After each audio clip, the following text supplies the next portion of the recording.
안녕하십니까. 생활 속의 한자를 자원과 함께 풀어주는 시교만 가지 서범식입니다.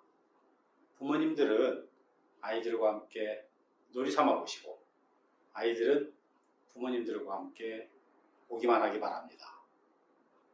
외우려고 하지 마시고 그냥 반복해서 보기만 하셔도 시간이 지나면서 한자 실력이 조금씩 늘어나는 것을 아시게 될 것입니다. 올해를 호랑이 해라고 말을 합니다. 그리고 또 한자로는 이민년이라고도 말들을 합니다.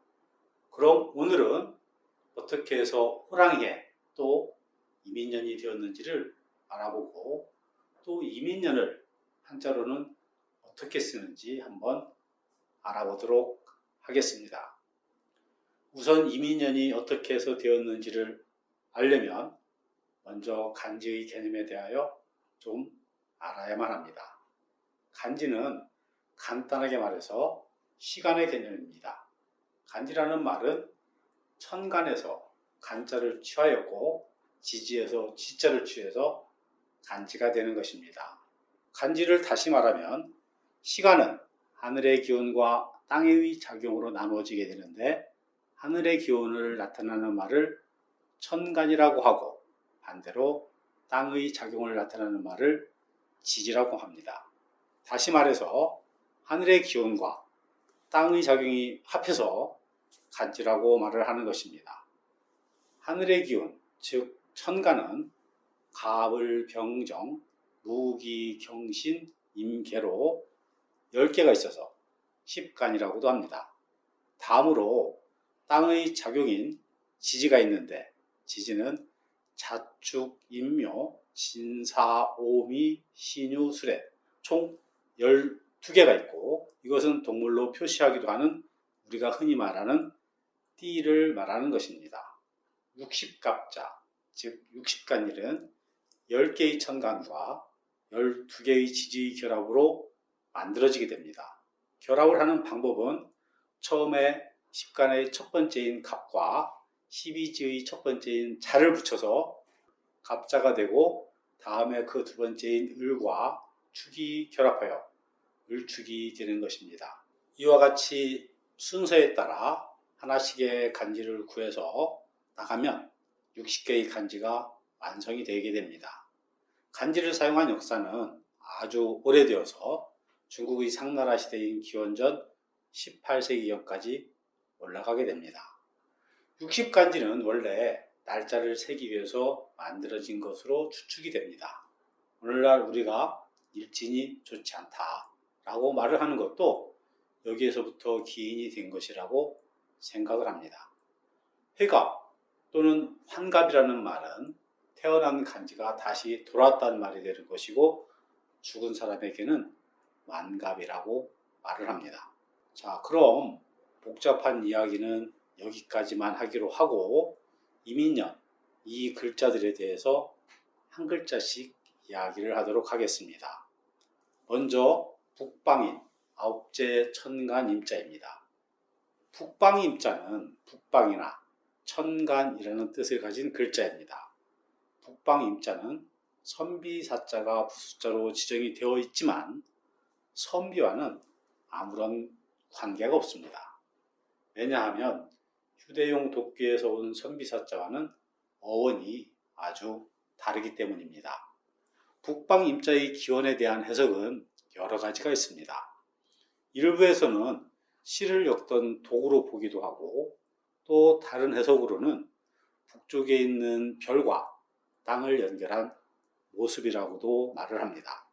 북방 임자에 북방이라는 뜻이 있으니 그런 해석도 가능하리라고 봅니다. 그러나 어느 것도 아직 정확한 것은 아니어서 시간이 지나면서 단순히 아홉째 천간임이라는 의미를 가지게 되었습니다. 다음으로 알아볼 글자는 범인자 또는 셋째 지지라는 뜻을 가진 글자입니다. 범인자는 진면자가 부숫자로 지정이 되어 있지만 집과는 아무런 관계가 없습니다.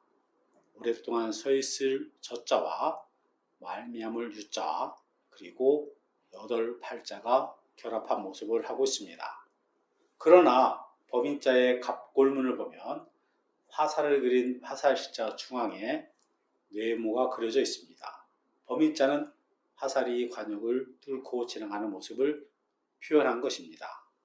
그래서 범인자의 본래의 의미는 깊다였습니다. 화살이 깊이 박혔다는 뜻이 되는 것입니다. 그러나 후에 모양이 바뀌게 되었고 의미 역시 단순히 12지지 중 셋째 지지를 뜻하게 된 것입니다.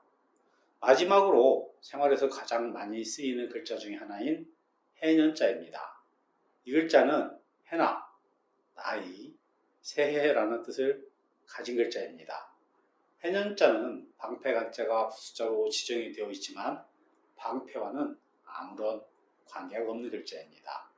해년자의 갑골문을 보면 사람 인자 위로 벼자가 그려져 있습니다. 이것은 볕단을 등에 지고 가는 사람을 표현한 것입니다. 볕단을 등에 지고 간다는 것은 수확을 마쳤다는 뜻이 되는 것입니다. 농부들에게 있어서 한 해의 마무리는 당연히 추수가 끝나는 시점일 것입니다. 그래서 해년자는 한 해가 마무리되었다는 의미에서 해나, 새해라는 뜻을 갖게 된 것입니다. 벼화자의 모습을 살린 이런 해년자, 이 글자도 많이 쓰이고 있으니 꼭 기억해 놓으시기 바랍니다. 덧붙여 말하는 벼화자는 벼나, 곡식, 모라는 뜻을 가진 글자입니다. 벼화자는 곡식이 여물어 고개를 숙이는 모습을 그린 것이지만 모든 곡식을 총칭하는 뜻으로 쓰이고 있습니다. 벼화자의 갑골문을 보면 고개 숙인 이삭과 부리가 잘 묘사가 되어 있습니다. 인류가 최초로 재배했던 곡식이 조였기 때문에 벼화자는 벼가 아니라 조가 익어가는 모습을 그린 것으로 보기도 합니다. 그러나 지금은 포괄적인 의미에서의 곡식이나 벼라는 뜻으로 쓰이고 있습니다. 벼화자는 곡식을 그린 것이기 때문에 숫자로 쓰일 때에는 곡식의 종류나 가치와 관련된 의미를 전달하게 됩니다. 또 과거에는 벼를 세금으로 냈기 때문에 돈이나 세금과 관련된 글자를 만드는 데에도 영향을 미쳤다고 생각을 합니다. 오늘 배운 글자들을 정리하도록 하겠습니다. 먼저 북방임자 그리고 아홉째 천간임자를 알아보았습니다. 그리고 관역의 정중앙을 맞춘 모양을 그린 범인자, 셋째 지진자를 알아보았습니다. 그리고 한 해 추수를 마치고 곡식의 단을 짊어지고 있는 사람을 그린 해년자와 조가 익어 있는 모습을 그린 벼화자까지 알아보았습니다. 이민년 새해 복 많이 받으시고 가능성은 희박하겠지만 다음 이민년까지 건강하십시오. 아마도 이 말을 며느리가 듣는다면 기절초풍하겠지요. 지금까지 시기오만가지 이민생 서범식이었습니다. 감사합니다.